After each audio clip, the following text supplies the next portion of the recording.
everyone, it's Sarah from Sasser Reads, and today I'm going to be reviewing one of the books that I gave 5 stars to in 2018. So, I picked up Tess of the Road by Rachel Hartman via an ARC copy through NetGalley. I was actually quite excited for this one because it has a really cool dragon on the cover, and I have heard good things about Rachel Hartman. She wrote the Seraphina duology. I have not read Seraphina though, and this is actually a spin-off of Seraphina. But you don't have to have read Seraphina to understand what's going on. This is based off of Seraphina's half-sister, Tess. And Tess has always been considered the bad child in the family. She has a twin, and she is the oldest of the two, but she is marked as uncouth, undesirable, and she's pretty much slammed to the side.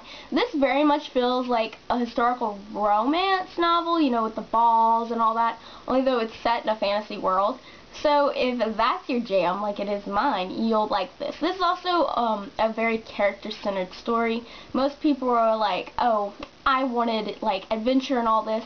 There is adventure in here, but this is about Tess.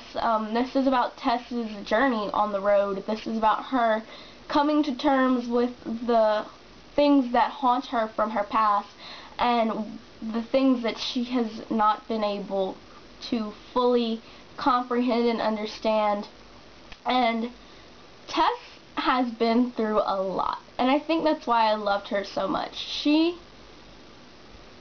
It's hard to talk about Tess because Tess can be a little brutal at times. She's sarcastic, she's mean, and she's not always the nicest person in the world, but she was one of my favorite characters I've come across so far this year, just because she's so naive in certain areas of life, but so headstrong, and she thinks so lowly of herself, which I feel like we as people do the same so much. And I really saw myself in Tess. I was like, wow, I felt castaway too, and I felt like I needed to go on a journey where I just walked and understood what's going on.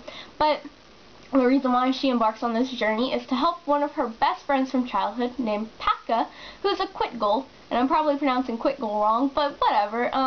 They're a fictional species that exist within Hartman's Seraphina world, and they are like lizards, but bigger, and they have an affinity for eating everything, and not like good stuff. I mean like trash and sewage and things of that nature.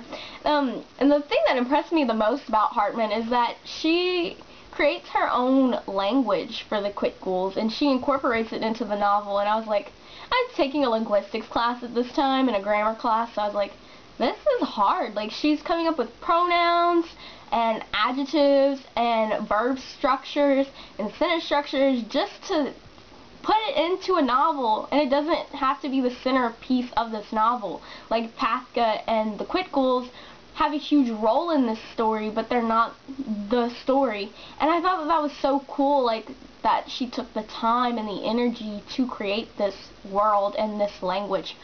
And Patka has been having dreams about the Great Serpent. I think that's what the serpent is called. The Great Serpent? Yes, the Great Serpent. And she was a she, but she went through the transformation that Quitguls go through, and she became a he. So Patka, we'll just call him Patka. So Patka, goes to Tess when they somehow wind up together. I won't spoil it. And they embark on this journey to go find the Great Serpent, which Tess realizes is her mission. And through it, we see Tess coming to terms with her past, coming to terms with who she is and who she's meant to be, as well as realizing that humans suck, and they can be greedy and cruel, and she already knew these things, but through this journey and through the discovery of this amazing creature, we see that humans are not the best.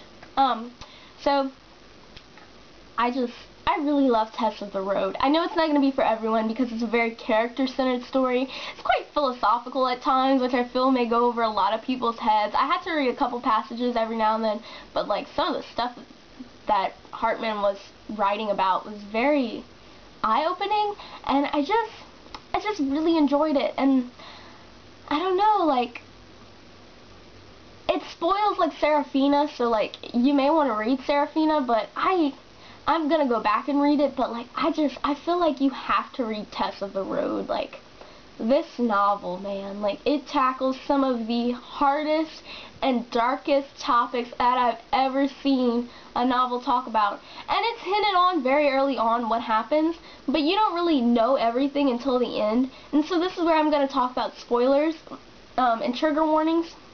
Because the spoilers are trigger warnings, because like I said, Tess has been through some stuff. So if you don't want to be spoiled, but you want to know the trigger warnings, stick around, because I'll try not to. I'm not going to spoil any big things. I'm just going to briefly touch on those triggers.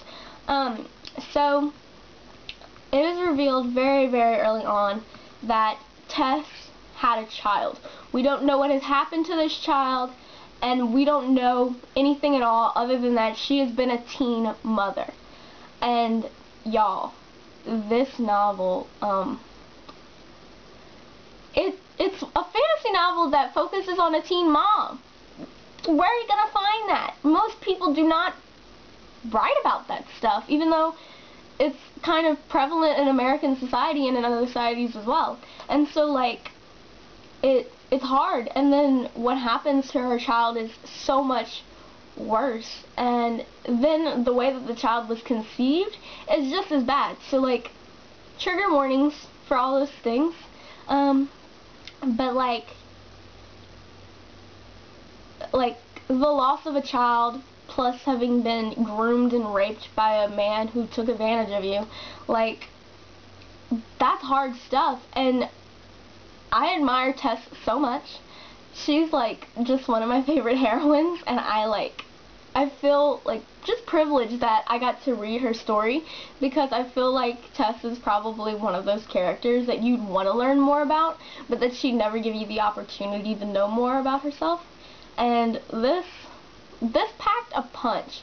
And also, this isn't a romance-centered story. There's some romance in here, and Tess, you know, she's not afraid to be in a relationship, but know that it's not going to be a lifelong relationship. And it was empowering. I was like, yes, go Tess. Like, she's been through things, and she has a lot to say. And I love Tess of the Road so much. Like, if you're going to read one fantasy novel this year, read Tess of the Road, or Reign the Earth. I mean, I really love Reign the Earth, but I really feel like Tess of the Road has so much to give when it comes to character development.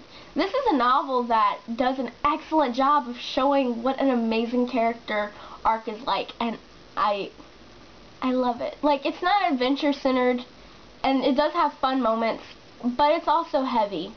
And I think that's what makes it so good, is that it's heavy, and it's not afraid to go there. And so, with that, I hope that you check out Tess of the Road, because I definitely recommend it. Are you planning to read Tess of the Road? Have you read Serafina? Do you think that you're going to read Serafina or Tess of the Road? I think you can do without reading Serafina, but, you know, completionists, I understand. So, let me know down below in the comments what are your thoughts, and don't forget to subscribe, and I will see you later. Bye, and happy reading!